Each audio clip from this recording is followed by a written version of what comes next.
Greetings, fellow cigar box guitar luthiers, players, and fans of independent music and musicians. Moses here from Burrell Guitars. In this video, I'm going to show you how I construct fretboards for my cigar box guitars. I'm going to show you some of the materials I use and some of the tools that I use in the process, as well as demonstrate how I mark and cut fret slots and position markers. So, let's get to it. Regarding the type of materials that I like to make fretboards out of, here it's just a plain yardstick. This is a piece of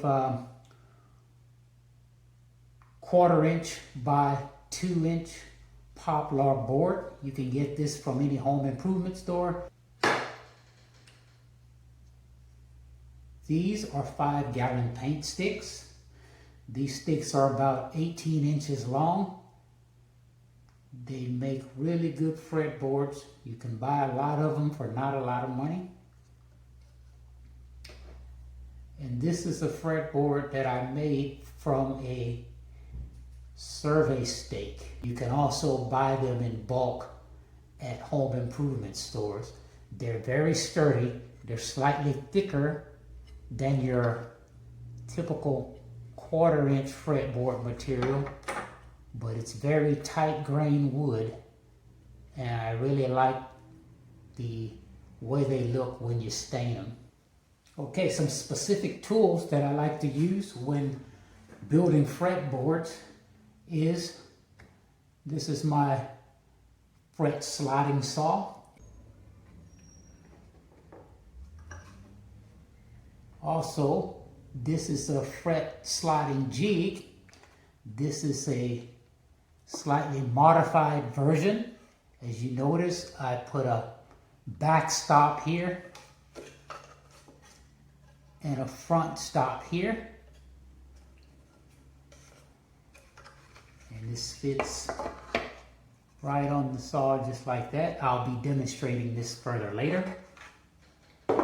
And since this particular type of saw comes with a miter guide that's not very useful, this is a creation of my own. This is my straight cut jig.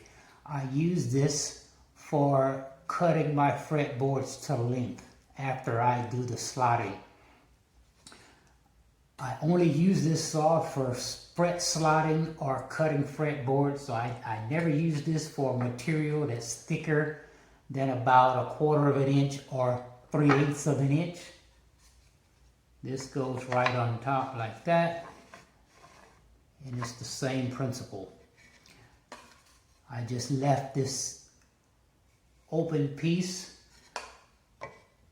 so that when I put the fretboard material into the saw,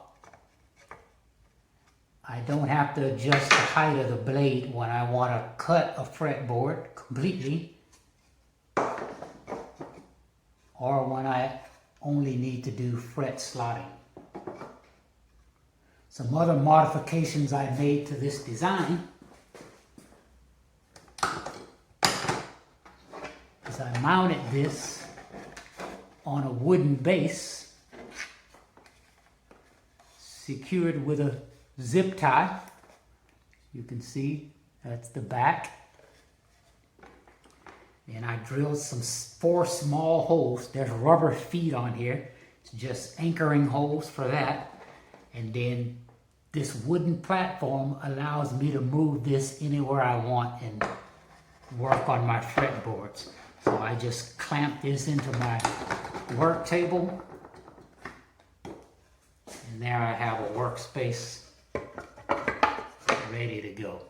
Another tool that I fabricated that I wanted to show you is this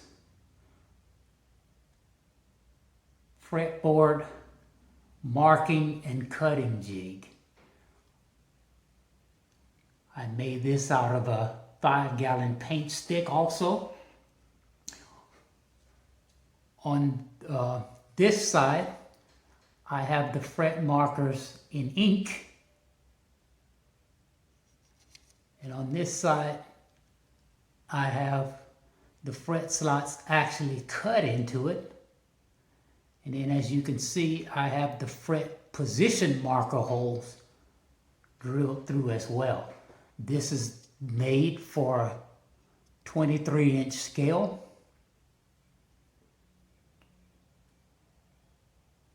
That's my cut line.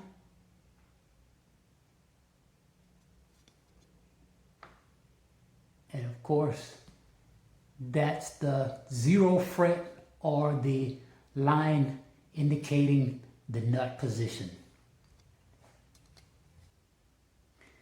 Now I'll demonstrate how I use my fret marking and cutting tool.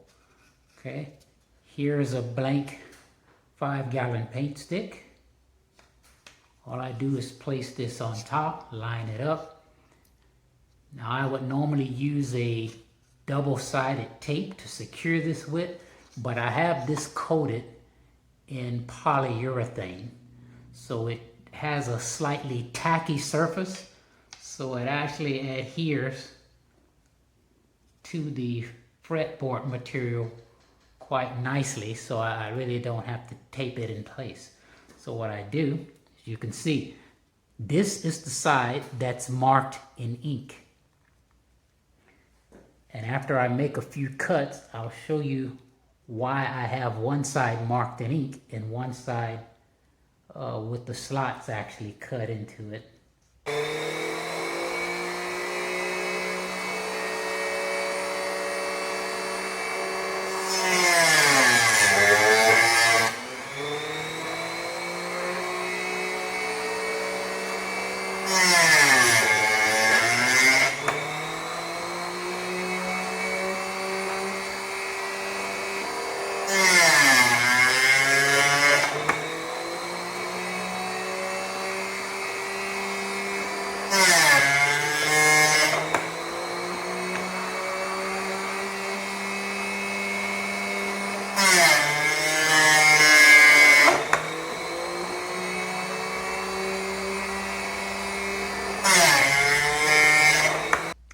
Okay, so now you can see I just cut the first 5 fret slots plus the 0 fret slot. Now what I like to do is I like to take this, turn it over, and I like to use it as a reference on this side. So as you can see, that's pretty spot on. Now as far as marking the fret positions, that's why I have these holes in here.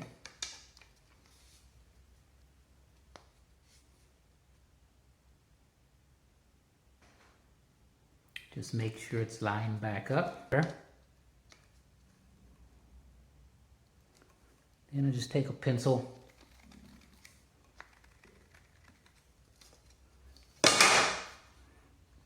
There you have the holes, and I just do all of that all the way down the fretboard. One additional modification I wanted to show you that I did with this table saw is I inserted this block under the table height adjustment tab, so I won't ever have to worry about this slipping. You have to really put a lot of pressure to keep this tight anyway, but I found it still could slip. So I just used a piece of my survey stake fretboard material, wedged it underneath this piece, and just used an L bracket to secure it in place. Alright, thank you for watching this video. I hope you've enjoyed what you've seen. Don't forget, like this video and subscribe to my channel. And remember, I always upload a building or a playing tip every Tuesday, and I do one-song concerts, which features me playing an original song on a cigar box guitar every Fridays. Thanks again for watching, and until the next video, remember friends, it's all about the box.